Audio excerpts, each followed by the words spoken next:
someone who knows me knows that off by heart, because you just have to hear me saying it God knows how many times. Claire Pearsall, former Conservative Government Advisor, thank you so much, as always, for joining us. Oh, thanks for having me. Now, I know you've got a son in the cadets, so I do want to talk to you a little bit later about, you know, that marching in unison by the Chinese troops at that parade, which everyone seems to be getting very excited about. But, you know, the axis of evil on display for us across the world. But look, let's start with Graham Linehan.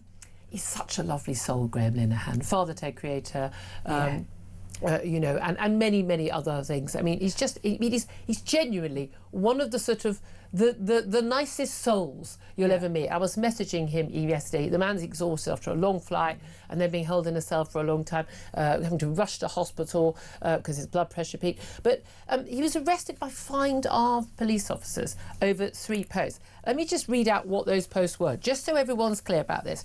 In April, so again, this is really immediate stuff, he wrote, if a trans-identified male is in a female-only space, I think there was a picture of a toilet in this, he's committing a violent, abusive act, make a scene, call the cops, and if all else fails, punch him in the balls. He also read another one in which he posted a picture of what appears to be a trans rights demonstration, and with the caption saying, a photo you can smell. I mean, it's not the most mature stuff, this, is it? And another post, he wrote with a comment, I hate them, misogynists and homophobes, F 'em. Now, they're not the most lovely and mature tweets, but are they likely to be criminal? Are they in any way, I don't know, inciting violence? Well, I don't think so in any stretch of the imagination. And surely free speech is there. You should be able to voice your opinions. People have the right to be offended by it. People have the right to criticise you for it. But he ultimately has the right to do it. And I did snigger at the photograph one with the, you know, you can smell this photograph. But that's my sense of humour. Why are we sending 5 armed officers to go and arrest? They said they didn't draw their weapons. They're routinely armed at Heathrow Airport. So that's okay that you need 5 of them to bundle him into a van, to take him off. But isn't it interesting? The case involving the Manchester Airport scene with 2 brothers, and so part of that is still sub judice. But the officers who turned up there, a male officer and 2 female officers, they turned up with just a taser. Yes. Yeah. Didn't they? Or were they armed as well? No, there was an issue. They used their taser. The taser was used, but they were actually armed. But do we think it's proportionate to arrest him at an airport? If he was wanted for questioning by the police, then surely just go and knock on his door and say, please, can we have a word with you? Why are we doing this? Yeah, exactly. Now, he's living in America at the moment, but I'm sure they could have got in touch. I don't know. They you know, he's got a court case tomorrow. I'm pretty sure, which involves, again, another battles with a trans activist. He's quite well known. He's quite well known. I'm sure they could have tried. They could have asked me. I'd have given them his number, and then they could have said, "Can we have a chat with you while you're here?" Like he wasn't going to turn up. But we're going to be talking to Toby Young, Lord Young, you know, is the founder of the Free Speech Union, a little bit later, and he says, you know, points out the Met Police Office have said he was arrested on suspicion of having committed an offence under Section 3A of the Public Order Act, which says a person who distributes or shows or plays a recording of visual images or sounds which are threatening is guilty of an offence if he intends thereby to stir up religious hatred or hatred on the grounds of sexual orientation. Well, this has nothing to do with religion. It's about trans, well, except that, of course, it is a bit of a religious, of course. But also, being trans has nothing to do with being your sexual orientation. That's why I don't understand why you talk about LGBT. There's LGB, and then the T is completely separate. There's actually been a consultation about whether or not they should extend this to include hate crime laws, including trans status, and they decided not to do that. So they've made it, you know, if that is what he's been arrested under. But either way, the only one here, and a photo you can smell, you can write that, saying you hate people. You're entitled to hate people. You're absolutely entitled to hate people who hate women and hate gay people, which is what I think the trans activists do believe, because you have to believe that to be in favour of a lot of the things the trans ideology pushes. You're allowed to say F them about people. Now, I'm not allowed to say it on air, but you're allowed to say it on social media. I think people have a right not to hear those words on air, frankly. The only thing they could possibly query about this is saying punch him in the, you know, in the nether regions. I won't keep repeating the phrase because you've got it. I just wanted you to have the exact words he'd said. Punch him in the, but he's talking about, he's saying a trans-identified male in a female-only space. He's talking about people who are men who identify as if they are trans women in a women's toilet or a women's changing room, pointing out that is a violent abusive act. It is. It's invading our space and putting us at risk and in fear.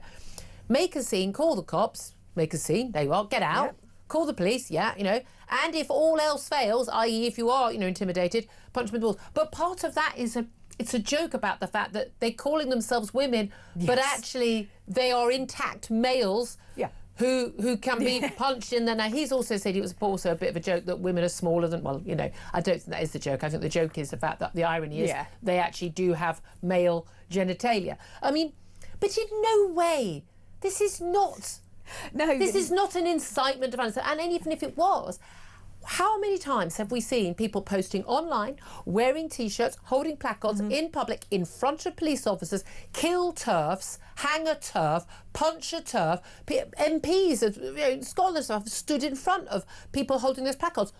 No prosecutions, no 5 armed police officers turning up to arrest them. But it's not, where did we get to this point that you can write something which isn't inciting any hatred? If you don't like it, scroll past. Or reply. Or block them. Take it out, ignore it, move on with your day. It's going to take you, nanoseconds to just move on to something else. He isn't calling for death to certain people. I would do that to spiders. There you go. I hate them. I wish them all dead. I don't think you're allowed to say that. That's spiderist. Well, there you go. So I'm going to be in trouble for that one. And I'll be there with Graham. I just think this is massive overreach, isn't it? It is. When the Prime Minister says the Met Police should focus on, the crimes that are our top priorities, and when he defends our right to free speech to people like Donald Trump, the reality is that's not what's happening. Met police chiefs and all who have been in charge of this, all the other senior people, they don't go around arresting prominent people like this without it going up to the top. They don't. It's a load of nonsense. They absolutely do. Yeah. And it's like Alison Pearson, the Telegraph. You don't go and turn up on the doorstep on Remembrance Day, Sunday, to the doorstep of a leading Telegraph journalist and arrest without someone up high knowing. Okay, and at that point, people are making a decision.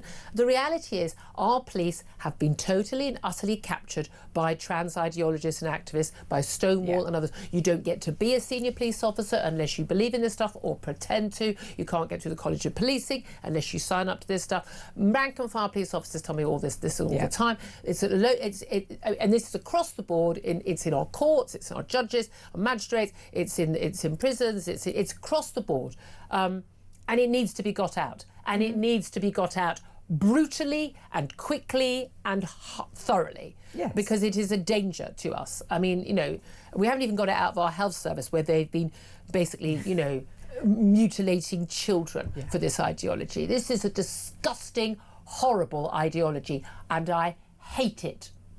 I hate the ideology. That's allowed. Yes. Am I allowed to say I hate trans activists? Oh, I don't know. Ooh. If I hated a specific trans activist, well, I don't. I feel sorry for people who believe this ideology, actually. But this is the thing. You're allowed to hate something or someone. Yes. Perfectly entitled to do that. That's part of your freedom of speech. It absolutely is. But why is the Prime Minister or the Home Secretary, who's largely involved with policing at high levels, why aren't they saying, what are you doing? Yeah.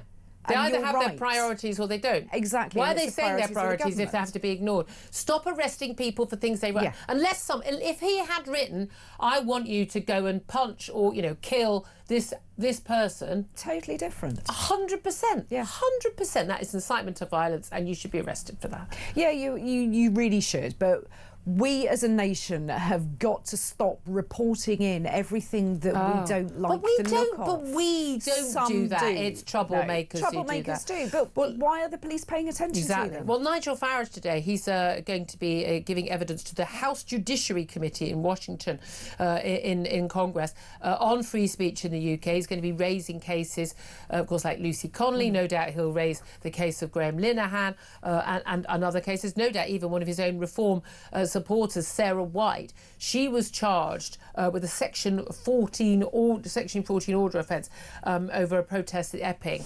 Now, this is a bit of a difficult one because, I mean, I've got a load of people having a go at me about the shorthand that you use in tweets. She was arrested after basically draping a Union Jack flag over the Epping District Council offices. Now, she was one of the organisers of this protest at the weekend, and there was an order basically about where the protest could take place for the policing. All in favour of all of that, and people should obey that. However, for some reason, the protest sort of overspread. You've seen there's some footage, and people are getting really quite angry, and people have got their flags, and the police are sort of trying to, I mean, they weren't being violent or anything threatening, but Sarah White has been charged. Sarah White has been pictured, going up. She's up the steps, and she's holding her flag over this balcony, public steps of a public building that was closed because it was a Sunday.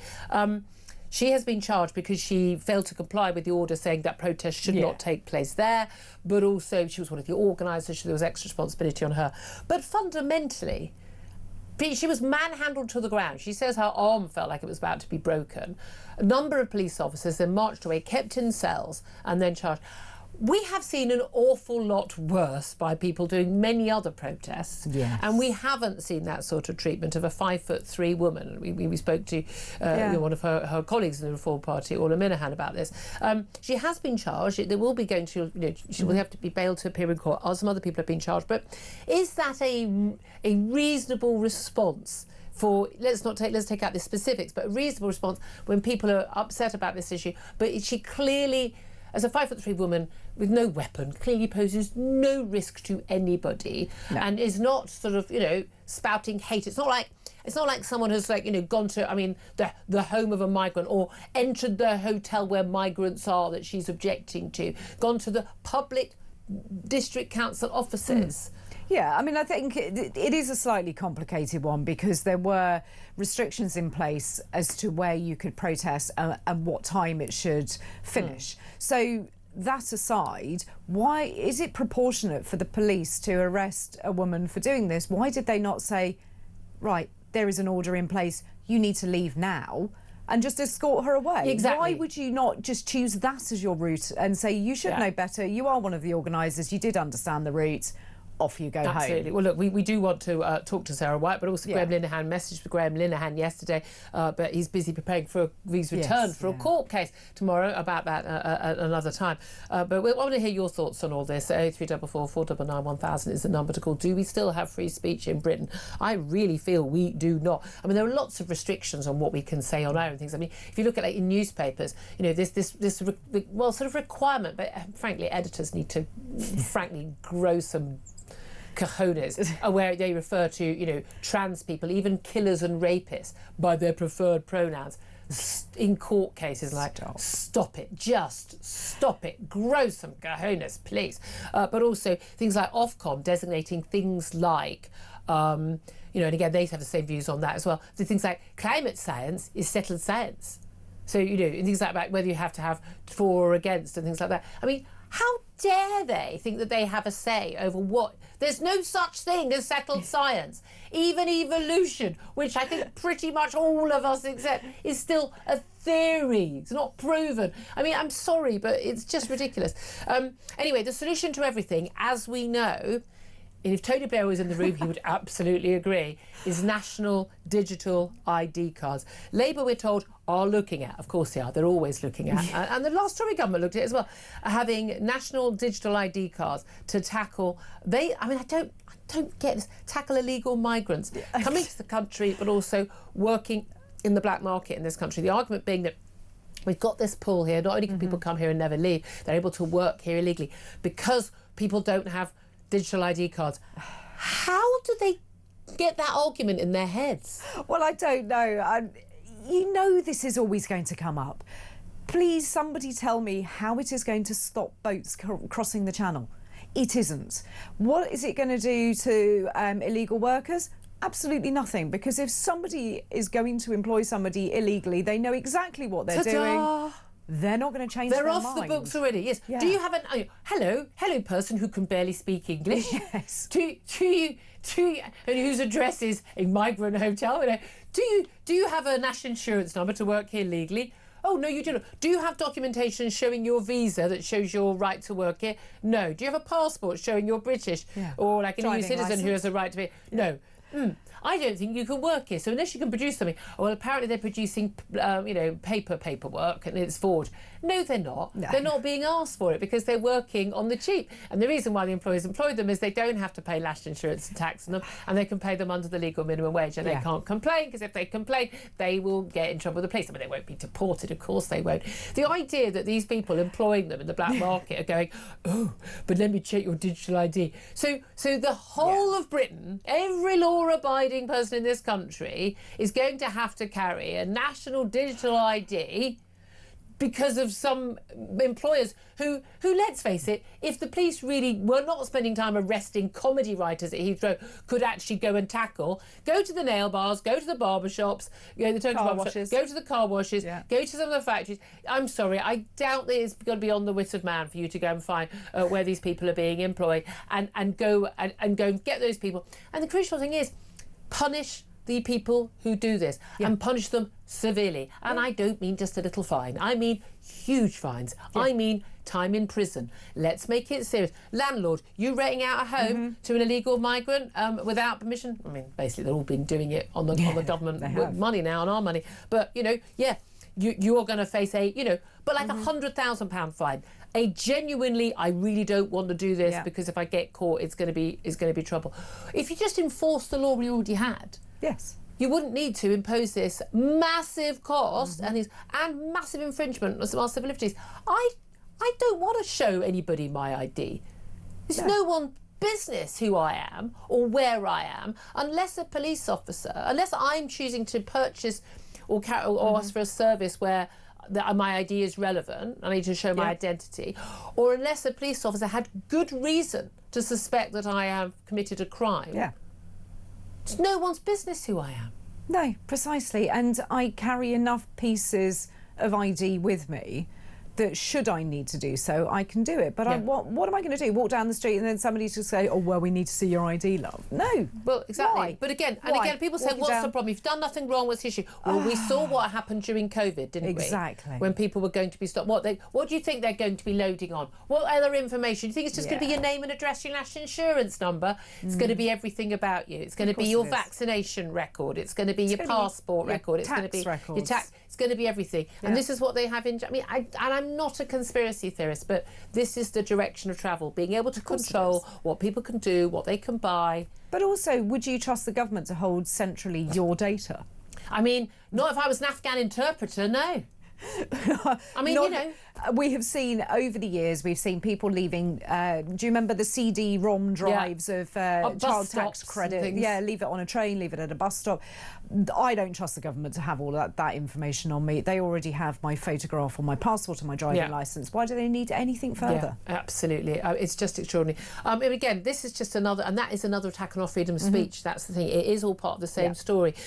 Do we still have freedom of speech in this country? Give us a call, 0344 499 1000. And our digital ID cards, the answer to everything. This is Talk. We are the home of common sense.